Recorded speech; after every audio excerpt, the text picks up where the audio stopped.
Hello and welcome to App Tutorial. In this video, I'm gonna be teaching you how you can discover new people and new friends on the app Rednote. So let's go ahead and start the video. First of all, open Rednote app on your phone. Make sure that you have added your phone number because with it, you can access your contact list and add new people or new friends. Or else you can add random people as well. To do that, click on the three lines on the top left-hand corner of the screen. As you can see Discover Friends on the top, go ahead and tap on Discover Friends. And you can see all of these random people over here.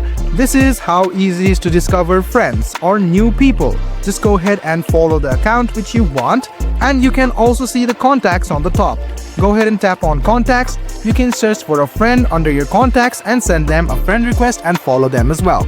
So guys, this is how easy it is to discover new people on the app Rednote. I hope this video was helpful for you. Like the video, subscribe to the channel, and do hit the bell button for more.